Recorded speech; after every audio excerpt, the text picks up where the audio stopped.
Hey everyone, you're listening to Ankur Warikoo on Woice with Warikoo.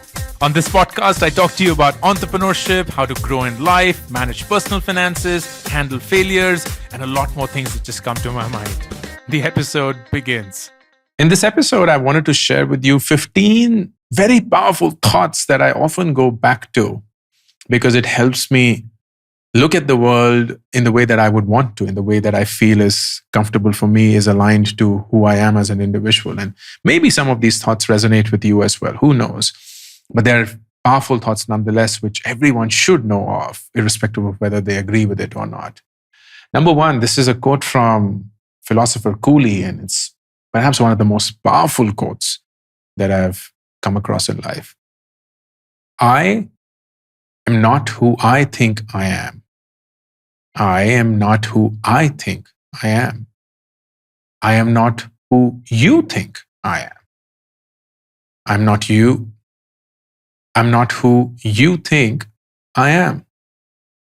I am who I think you think I am.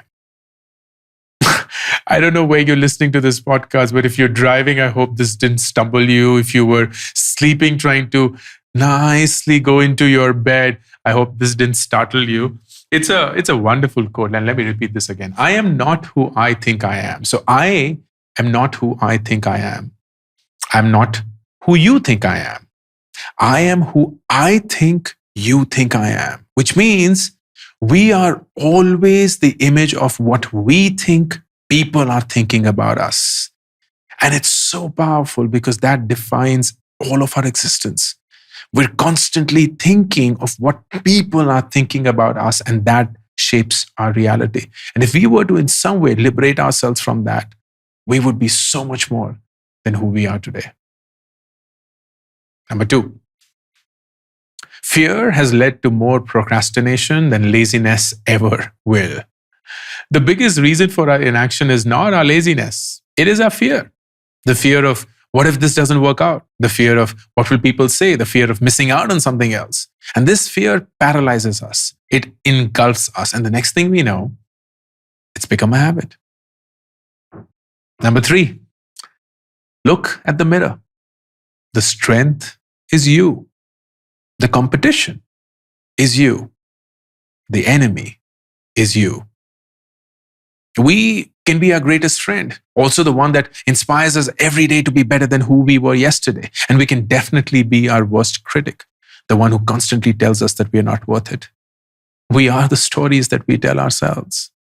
And that's so powerful. Next, nothing happens if I cry. It only happens if I try. We will all fail. It is inevitable, but we won't all succeed. So when we're told that failure is the stepping stone to success, that is a lie. It's not failure that leads to success. It's wiping your tears after the failure, getting back up, and entering the arena. Next, don't get comfortable. Don't get comfortable. Everything in the world today is designed for your comfort. So it tricks us into believing that life's goal is to make life comfortable.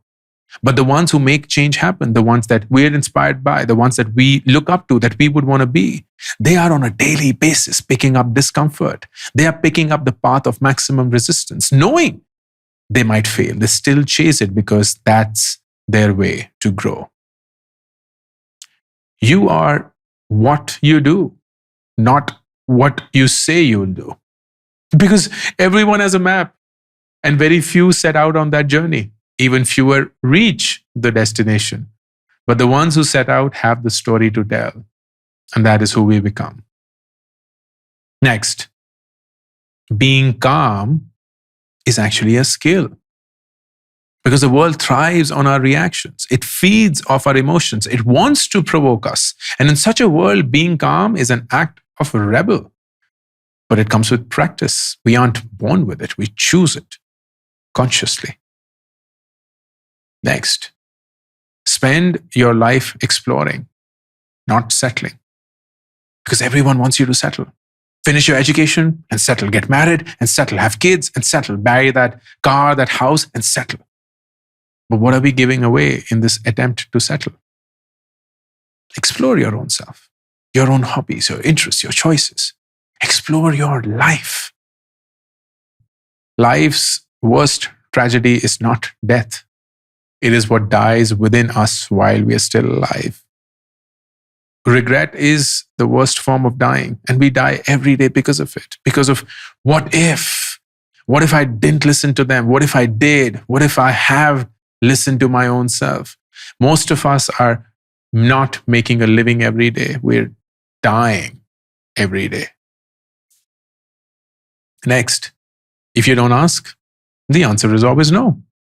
I love it. It's one of my most powerful thoughts that I rely on quite often.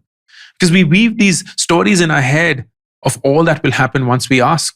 But the person opposite isn't living those stories. They are unaware of the turmoil in our head. So when we ask, it's a big deal for us, but something that they have rarely thought of in their head. So just ask.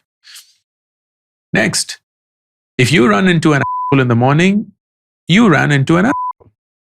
But if you ran into apples all day, then you are the apple.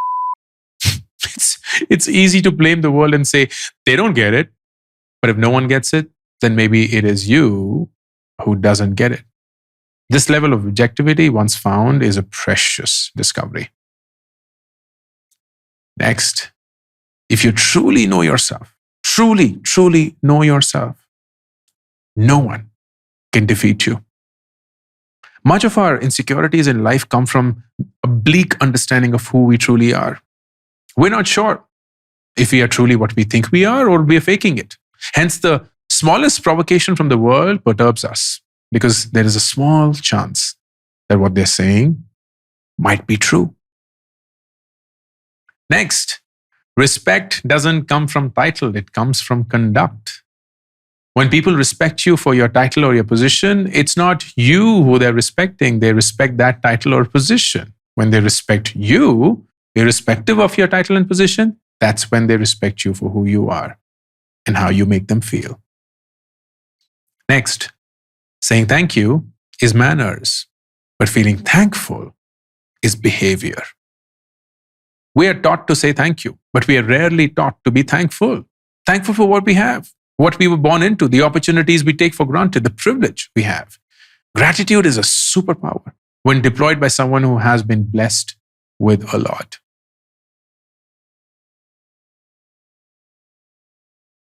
And finally, do epic shit.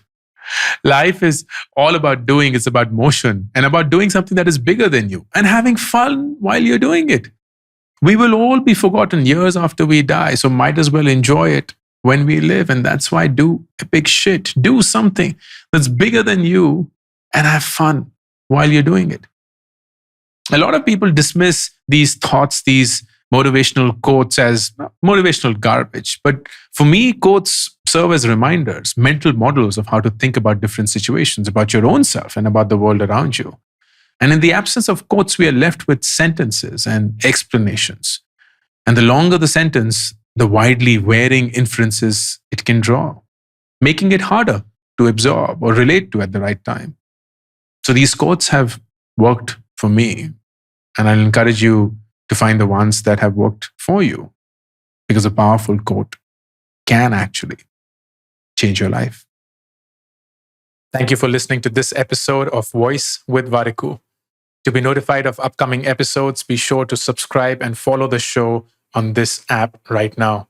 Also, don't forget to rate and review the show because that just feels nice. Thank you.